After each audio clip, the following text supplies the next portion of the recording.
আসসালামু আলাইকুম রহমতুল্লাহ।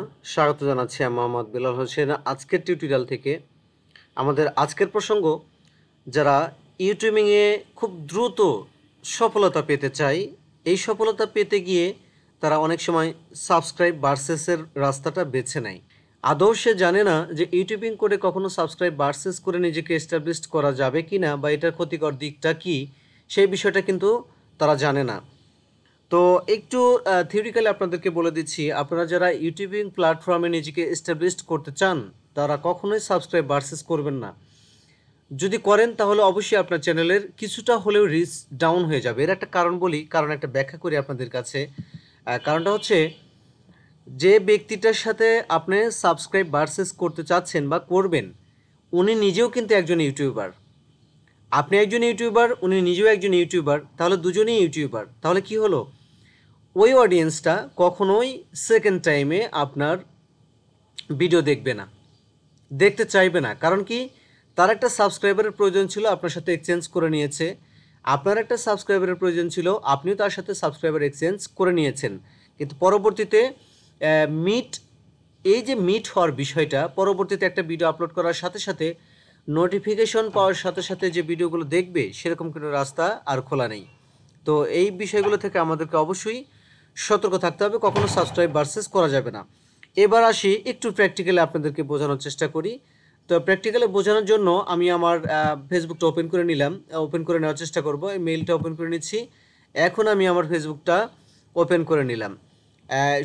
খুব সম্ভবত এখন আমি আমার পেজে আছি। এখান থেকে সুইচ করে আমি যাব আমার প্রোফাইলে। আমি আপনাদেরকে ইউটিউবের সাবস্ক্রাইব ভার্সেস করলে কী হয় সেটাই বোঝানোর চেষ্টা করছি। হ্যাঁ, একটু সাথে থাকবেন আমার। দেখতে পাচ্ছেন লোডিং নিচ্ছে, বাস আমার ফেসবুক প্রোফাইলটা ওপেন হয়ে গেল। এখন যদি আমি সার্চ বারে গিয়ে লিখি subscribe to subscribe group, subscribe to subscribe group, বাস এটা লিখে জাস্ট আমি এন্টার প্রেস করে দিলাম।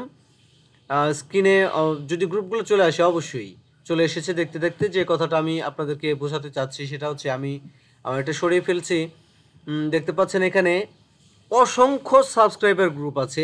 একটা এখানে 46K মেম্বার্স আছে। এইখানে আমরা প্রত্যেকটা গ্রুপই দেখবো, এখানে 84K মেম্বার্স আছে। 10টা অবশ্যই গ্রুপটা অ্যাক্টিভ। 10+ পোস্ট আছে পার ডে।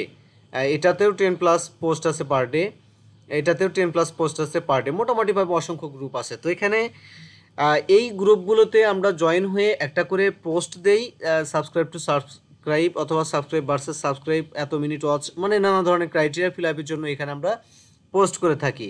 কিন্তু আদৌ আমরা চিন্তা করতে পারছি কি না যে আমরা যে ভিডিওটা আপলোড করছি, সেই ভিডিওটা ইউটিউব অ্যালগরিদম পরবর্তীতে তার কাছে কতটা সাজেস্টেড করবে বা করতে চাচ্ছে, সেই বিষয়টা কিন্তু আমরা আদৌ চিন্তা করতে পারি না। এটাই কিন্তু আমাদের চিন্তা করা উচিত, যেটা আমি মুখ্য বিষয় বলে মনে করি। এর কারণ হলো, যখন কোনো ব্যক্তির সাথে আপনি সাবস্ক্রাইব ভার্সেস করবেন, তখন কি হবে রেজাল্টটা, সেই ব্যক্তিটা কিন্তু আপনার ভিডিওটা খুব বেশি দেখতে চাইবে না। তবে একদম যারা নতুন করে ইউটিউবিং শুরু করতে চাচ্ছে, তাদের জন্য একটা পরামর্শ হচ্ছে, আপনি যদি নিতান্তই সাবস্ক্রাইব ভার্সেস করতে চান, তাহলে কমপক্ষে যেন 10 মিনিট ওয়াচ করা হয় আগে, তারপর লাইক, তারপর কমেন্ট, এবং তারপরে একটা সাবস্ক্রাইব। এবং যার সাথে আপনি সাবস্ক্রাইব ভার্সেস করলেন, ওই অডিয়েন্সটাকে কমপক্ষে আপনার ভিডিওর সাথে এঙ্গেজড করতে হবে মিনিমাম 15 দিন। অর্থাৎ একটানা 15 দিন তার সাথে যেন ভিডিও আপলোড করার সাথে সাথে ওই অডিয়েন্স যেন আপনার ভিডিও দেখে। প্রয়োজনে আপনিও তার ভিডিও দেখবেন একটানা 15 দিন। তাহলে ওই অডিয়েন্সটাকে আপনি সংযুক্ত রাখতে পারলেন। ইউটিউব অ্যালগরিদম মনে করবে এই অডিয়েন্সটা ফেক না, এটা রিয়েল অডিয়েন্স। যে কারণে এরকম করে যদি আপনি প্রত্যেকটা দিন প্রয়োজনে একটা করে সাবস্ক্রাইবার গ্রো করেন, এভাবে ভিডিও আপলোড করতে থাকেন, আমি বিশ্বাস করি যে একটা সময় আপনি ভালো একটা অ্যাপেক্স মার্কে পৌঁছে যাবেন। শুভকামনা থাকলো প্রত্যেক ইউটিউবারদের প্রতি। ভালো থাকবেন সবাই। আল্লাহ হাফিজ।